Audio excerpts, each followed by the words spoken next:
So তোমরা হয়তো অনেকেই জানো যে আমি রিসেন্টলি পিজিতে শিফট করেছি। আমি যখন ছোট ছিলাম তখন আমাকে অনেকেই বলতো, ছোট কেন, আমি বড় বড় হওয়ার পরে বলেছে অনেকে যে যখন বাড়ি থেকে বাইরে থাকবি তখন বুঝবি যে লাইফটা কেমন, নিজেকে চিনতে শিখবি, ইন্ডিপেন্ডেন্ট হবি, স্ট্রং হবি। তখন ভাবতাম যে কেন বাড়িতে থাকলে কি ইন্ডিপেন্ডেন্ট হওয়া যায় না, স্ট্রং হওয়া যায় না? এটা আবার কিরকম পেট্রিয়ার্কাল কথাবার্তা, যাই হোক। এখন আমি মানে যেটা এক্সপিরিয়েন্স করেছি সেটা তোমাদের সাথে একটা ইনসিডেন্ট তোমাদের সাথে শেয়ার করছি। সেটা হচ্ছে আমি যখন বাড়িতে থাকতাম, কিছু ধরো খুঁজে পাচ্ছি না বা কিছু একটা হারিয়ে গেছে, পাচ্ছি না খুঁজে, খুব চিৎকার চেঁচামেচি করতাম। মানে হয়তো সলিউশন পেয়ে যেতাম, কিন্তু সলিউশন পাওয়ার আগে এক রাউন্ড আমি ঝামেলা করে নিতাম আর কি। এরকম ছিলাম, ভীষণ ইমপেশেন্ট ছিলাম। এখানে আমি এসছি, মানে আমি ধরো পিজিতে এসছি আজকে, 1 সপ্তাহ থাকবো, সামনের শনি রবিতে চলে যাব, বাড়ি যাব। আমি এসেছি পিজিতে, এসে আমি জানতে পারছি যে আমি আমি যে ট্রাইপডে ভিডিওটা শুট করি, সেই ট্রাইপডের যে ফোন হোল্ডার সেটাই আনতে ভুলে গেছি। আর আমার কাছে অলরেডি আমার বাড়িতে 2-3টে ফোন হোল্ডার রয়েছে। আমি যেখানে ব্লিঙ্কিটে অর্ডার দেবো সেটাও বৃথা। বাট আমি যদি এখন সেটা বাড়িতে আনতে যাই, তাহলে ব্লিঙ্কিটে যে খরচাটা পড়বে তার থেকে বেশি যাতায়াতের খরচা হয়ে যাবে।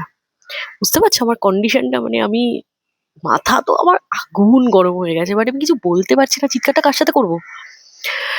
তো যেটা আমি রিয়েলাইজ করলাম সেটা হচ্ছে, চিৎকার যখন করছি না, তখন আমি খুব শান্ত মাথায় ভাবার চেষ্টা করছি সলিউশন। আমি আমি লিটারেলি আমি নিজেই শকড যে আমি সলিউশন খুঁজছি। আমি, যে কিনা বাড়িতে থাকতে অন্য কেউ সলিউশন দিলেও আমি নিতে চাইতাম না। হ্যাঁ, কি বলছিস ভুলভাল কথাবার্তা। মানে ভীষণই ইমপেশেন্ট, বাট সেই জিনিসটা এখন যেটা হচ্ছে, ওই ইমপেশেন্স ভাবটা আস্তে আস্তে কাটছে। আমি বুঝতে পারছি যে অ্যাকচুয়ালি আমার সাথে কেউ নেই, আমাকে একাই সব প্রবলেম গুলো ডিল করতে হবে। এবং I feel so proud of myself, because আমি কোনোদিন এটা ফিলই করিনি।